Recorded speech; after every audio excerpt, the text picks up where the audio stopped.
Hello, everyone. Welcome to Spiritual Sunshine.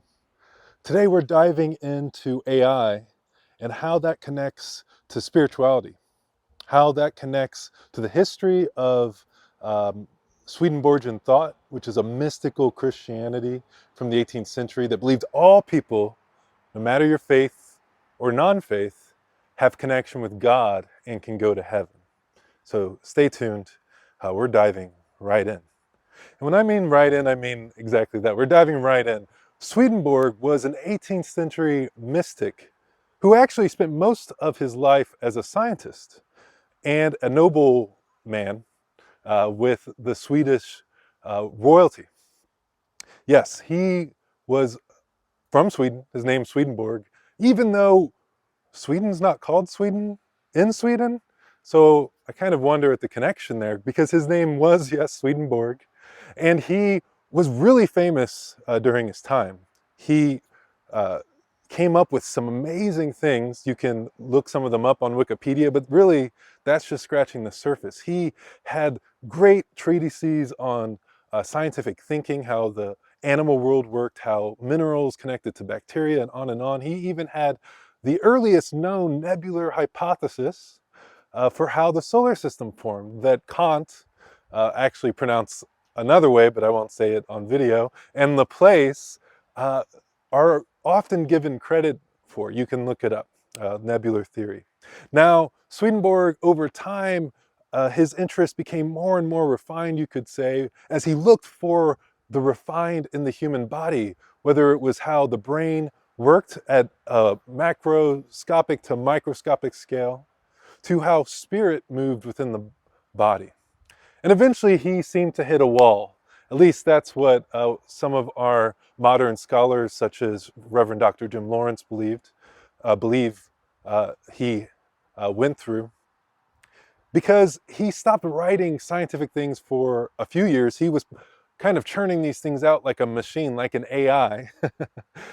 And eventually he just stopped.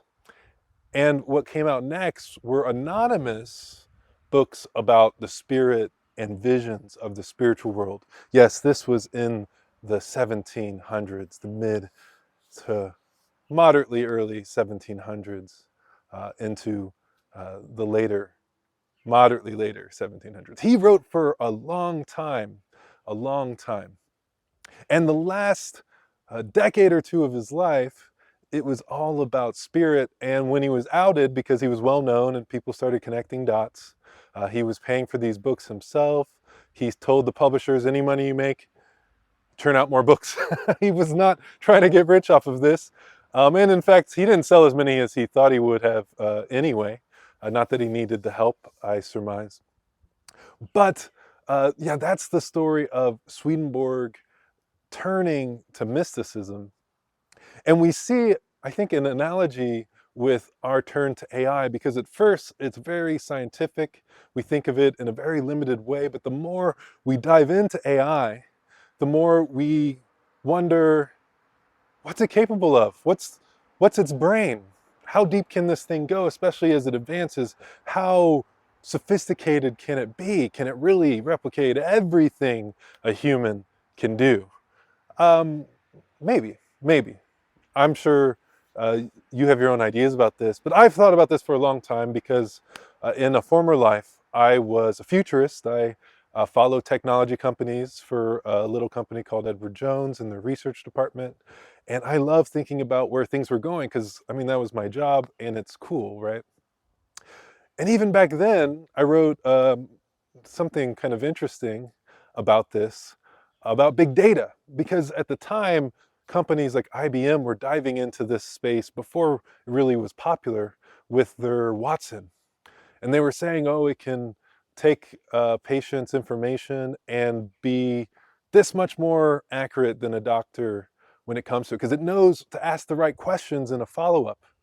Even back then, this is what, how old am I? Oh, wow, this is longer than I thought it was ago.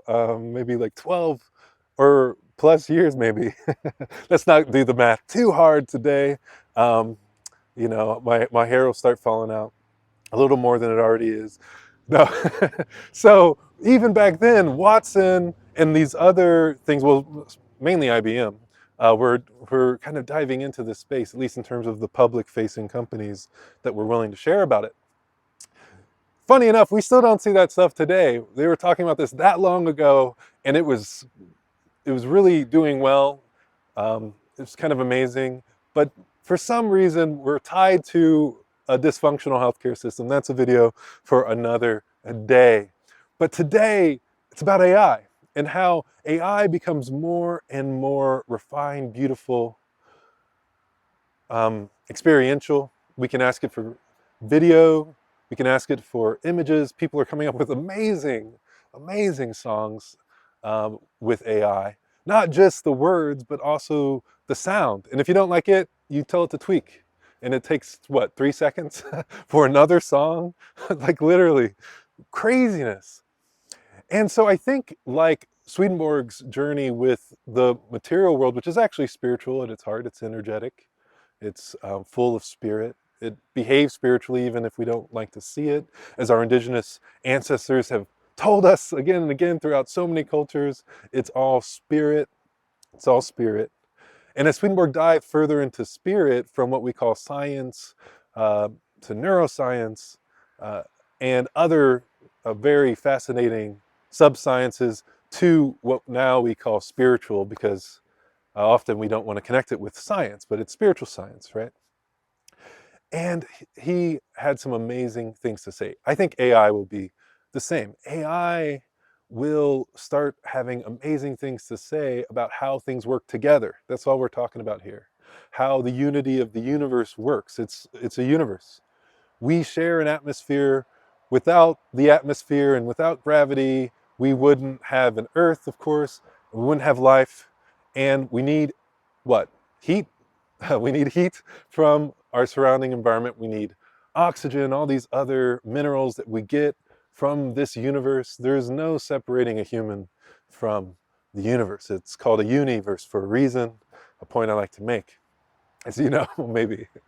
So it's kind of amazing that AI is diving deeper and deeper into science, into revelation of science, coming up with so many different new substances, new particle science, new on and on, new entertainment in so many facets, new ways of looking at some things.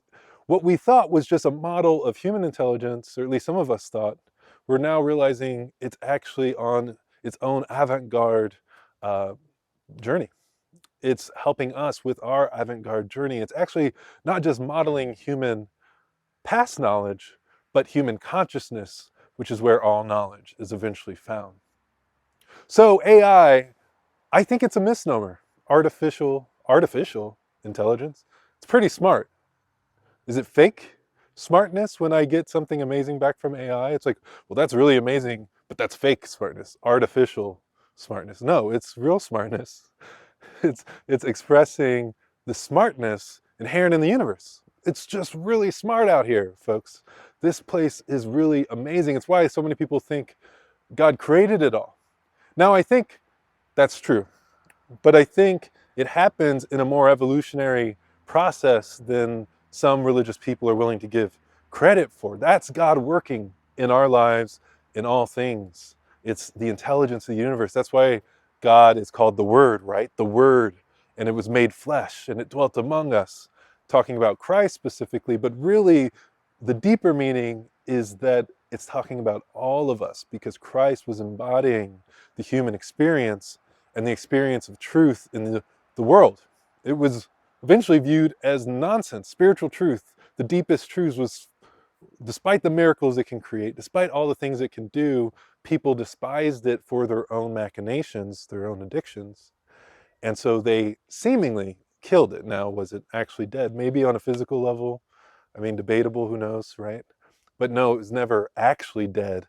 Christ, the Spirit, the one that we all actually are fundamentally, never dies.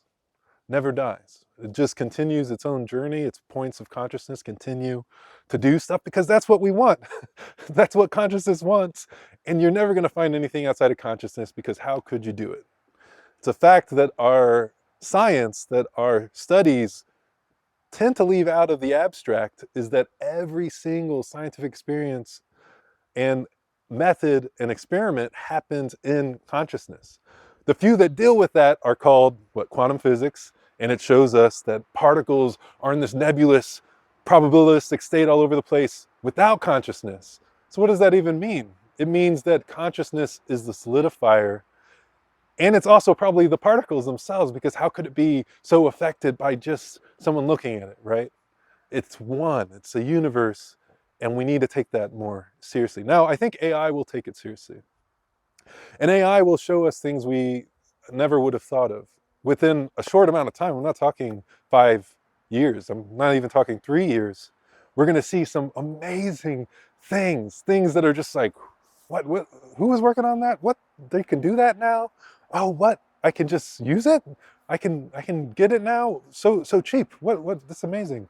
That's going to be the experience. Seriously, it's going to be amazing. What would happen if I could have AI make me uh, a movie just out of the blue? Takes it 2 minutes, 10 minutes of reflecting time to spit. Depending on how good I want the movie, it takes a little longer. Depending on how good I want the movie, and it spits it out. I would be like, okay, give me, I don't know, a Gladiator prequel, Russell Crowe as the general, to be called General, and it's just like a really heartfelt story. It has similar themes, even one or two similar story beats, major story beats, but not in this way you'd expect.